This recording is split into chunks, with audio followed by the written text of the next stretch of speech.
여러분, OECD가 지난 8월에 대한민국의 경제성장률 전망치를 발표를 했을 때 그야말로 난리도 아니었습니다. 난리도. 문재인 대통령까지 나서서 기적의 선방이라는 표현까지 써가면서 거의 나팔수라고 해야 되나요? 그 정도로 난리였습니다. 그런 이유는 충분히 있었어요. 없지는 않았습니다. 이게 지난 8월에 OECD가 발표한 OECD 주요국의 성장률 전망치입니다. 대한민국은 마이너스 0.8이었습니다. 마이너스 0.8. 주요국 중에 성장률이 1위예요. 성장률이 1위. 터키가 마이너스 4.8이고요. 일본은 6%고 미국은 7.3% 마이너스입니다. 전부 다. 이탈리아도 그렇고요. 마이너스 11.3%, 프랑스도 마이너스 11.4%, 영국도 마이너스 11.5% 이 정도거든요. 그러니까 주요국 중에 우리가 1등이다 이거예요. 그러면서 문재인 대통령은 청와대 수석 보좌관 회의에서인가요? 한국의 경제는 기적의 선방을 이루었다. 이렇게까지 그야말로 흥분했어요. 흥분했어요. 그 정도로 난리를 쳤거든요. 그런데 지금 얼마나 됐나요? 한 달 만이죠. 한 달 만. 한 달 만에 OECD가 대한민국의 경제성장률 전망치를 0.8%에서 마이너스 0.8%에서 마이너스 1%로 마이너스 0.2%포인트를 내렸습니다. 이렇게 말입니다. 지난 6월만 하더라도 마이너스 1.2%예요. 그래서 8월에 전망을 할 때 마이너스 0.8%로 전망을 하니까 대통령도 심지어 경제부총리도 그야말로 호들갑을 떨었죠. 호들갑을. 이거 보세요. 다른 나라들은 전부 다 뒤로 뒷걸음질 치는데 대한민국만 마이너스 2%에서 마이너스 0.8%로 올렸다 이러면서 말입니다. 그런데 이게 다시 마이너스 1%가 됐어요. 마이너스 1%가. 근데 더 중요한 것은요. 이 도표에서 보시는 것처럼 주요국의 성장률 전망치를 다 올렸습니다. 중국은 마이너스 2.6%에서 플러스 1.8%로 올렸고요. 미국은 마이너스 7.3%에서 마이너스 3.8%로 올렸습니다. 세계 경제 평균도 마이너스 6%에서 마이너스 4.35%로 올렸어요. 유일하게입니다. 유일하게 대한민국만 마이너스 0.8%에서 마이너스 1.0%로 내렸어요. 이렇게 되니까요. 청와대도 아무 말이 없고요.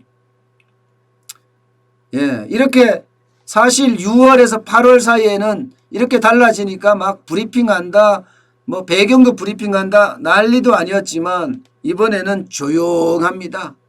조용해요. 그야말로 한 달 천하로 끝난 거 아니에요. 한 달 천하로.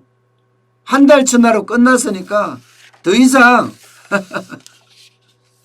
말을 할 수가 없다. 이렇게 이야기할 정도. 한 달 천하로 끝났으니까.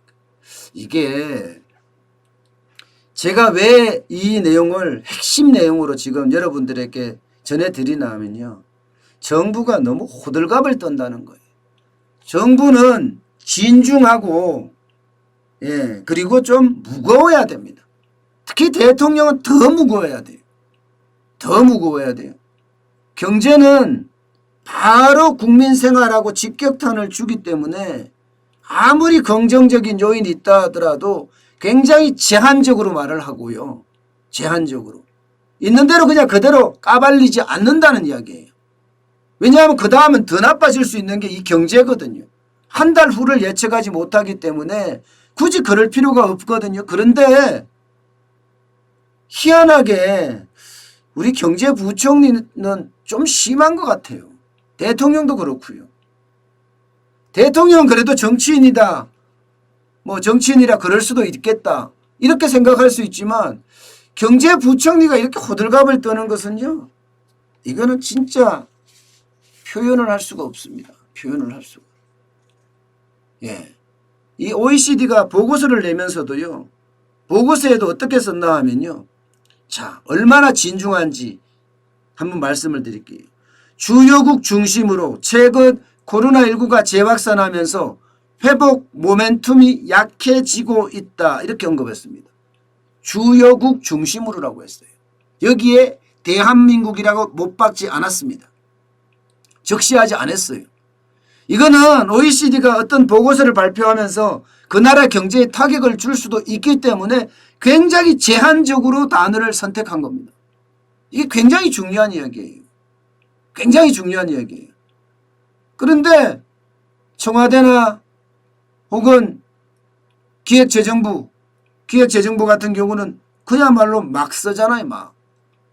여기에다가 또 단어 그 뒤에 쓴 것도 그렇습니다. 특히 OECD가 이야기한 것 중에요. 향후 글로벌 교육 부진이 한국 경제의 회복에 제약이 되는 요인이 될 수도 있다. 이렇게 우려했다.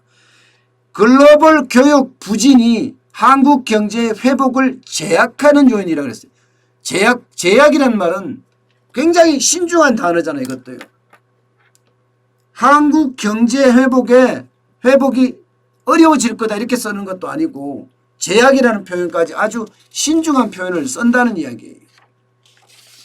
한국에 대해서 한국을 암시하는 것들이 참 많았는데 또한 고용 비중이 다른 나라에 비해서 높은 수준이라서 코로나19 피해 업종에 어떤 충격이 있을 거다 이렇게까지 말을 했습니다.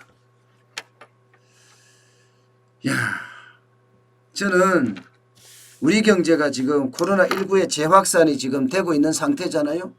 이렇게 되면 우리 경제가 더 어려워질 수도 있다 이런 생각이 들어요. 더 어려워질 수 있다. 저는 그래서 모든 경제의 지표는 정확하게 그것도 누구나 알기 쉽게 객관적으로 내놔야 된다고 생각을 하거든요.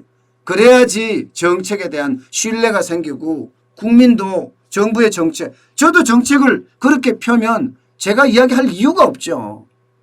그런데 맨날 왜곡시키고 뭔가 조작하고 이런 느낌들이 굉장히 많이 들거든요. 저는 그게 우리 경제를 더 악화시킨다고 생각을 합니다. 정부의 어떤 신뢰성이 떨어지는 거 말입니다. 이번에도 말입니다. OECD가 발표한 내용을 보도자료를 기획재정부가 냈잖아요. 아이고 참 그 기획재정부가 냈는 걸 보면요. 진짜 깜짝 놀랄 일이 벌어집니다. 이게 보시면 기획재정부의 보도자료입니다. 기획재정부의 보도자료인데 비교치를 보자고요. 비교치를. 어디다 비교했습니까? 6월에다 비교했습니다. 6월하고 9월하고 비교했어요. 앞서 제가 6월에는 얼마라고 그랬어요? 마이너스 1.2였다고 그랬습니다. 마이너스 1.2 그죠? 8월에는 마이너스 0.8로 올렸다고 그랬습니다. OECD가. 그리고 9월에는 마이너스 1.0으로 내렸다고 그랬어요. 그러니까 이게 6월하고 비교하면 오히려 성장률 전망치를 플러스로 올렸다. 0.2% 올렸다. 이렇게 이야기가 나올 수 있거든요. 바로 그 내용이 여기 나온 겁니다. 바로 그 내용이. 플러스 0.2잖아요. 플러스 0.2. 그죠? 플러스 0.2. 뭐 내년은 그대로니까 안 봐도 되지만 보시면 플러스 0.2로 돌아섰어요. 플러스 0.2. 야, 이게 정부의 지금 현 세태입니다, 여러분. 이러니 정부가 내놓는 정책을 믿을 수가 있겠어요? 일반적으로 비교를 할 때는요. 전망 보고서라는 게 그 시대를 반영하잖아요. 그러면 6월에 실제 우리 했던 경제 상황을 반영한 거하고 8월의 경제 상황을 반영한 거하고 9월의 경제 상황을 반영한 거하고 만약에 비교를 한다면 9월은 8월하고 비교하는 게 맞잖아요. 그죠? 8월하고 비교하는 게 맞습니다. 그런데 6월하고 비교했어요. 6월하고. 아이고 참나 원. 이러니 도대체 어느 누가 있어 예, 정부의 경제정책이 맞다 이렇게 이야기하겠습니까? 홍당기 경제부총리를 두고 예, 예스맨이다 하는 이유도 바로 이런 이유고요. 예, 이것을 보면요. 홍당기 경제부총리가 경제부총리 자격이 있느냐? 저는 없다고 생각하는 사람이에요. 빨리 경질을 해야 된다는 사람이에요. 너무 정치적이에요. 너무 정치적이에요. 경제에 정치가 들어가는 것은 이렇게 하면 안 되거든요. 이렇게 하면요. 그런데 경제에 정치를 집어넣은 장본인이 바로 홍당기 경제부총리입니다. 지금처럼 말입니다. 지금처럼 이렇게 꼼수라고 해야 돼요. 아니면 이건 조작이라고 해야 됩니까? 아니면 왜곡이라고 해야 됩니까? 제가 봐서는 이거는 조작입니다. 조작. 왜곡도 아닙니다. 꼼수도 아닙니다. 이거는. 일반적으로 비교하는 게 가장 가까운 시일 내에 조사했던 경제 전망치하고 비교하는 게 일반적이잖아요. 그런데 그렇지들 못하다는 게 이게 미치는 이야기죠. 이게. 여러분 우리의 기획재정부 경제를 총괄한다는 기획재정부의 실상이 이렇습니다. 실상이 이러니 어느 누가 있어서 예, 정부의 경제정책을 믿겠습니까? 참 한심하죠. 경제의 원탑이라고 하는 예, 홍당기 경제부총리가 이렇게 하고 있다. 참 답답한 예, 그런 심정입니다. 우리 경제가 점점 어려워진다는 그런 상황이잖아요. 네. 경제가 정치에 휘둘리면 진짜 어려워지거든요. 지금 경제가 정치에 휘둘리고 있습니다.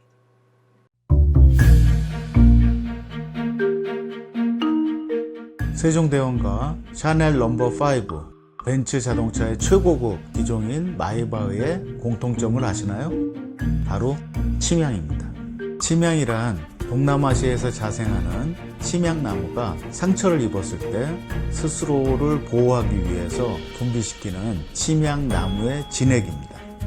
진침향은 태국산 침향과 러시아산 녹용, 그리고 국산 홍삼, 백봉령, 산수유, 당귀, 숙지향, 꿀로 이루어진 침향환으로 만성 피로나 또 스트레스, 기력이 저하된 직장인분들, 또 수험생들, 연세 드신 어르신분들이 드시면 좋은 환입니다.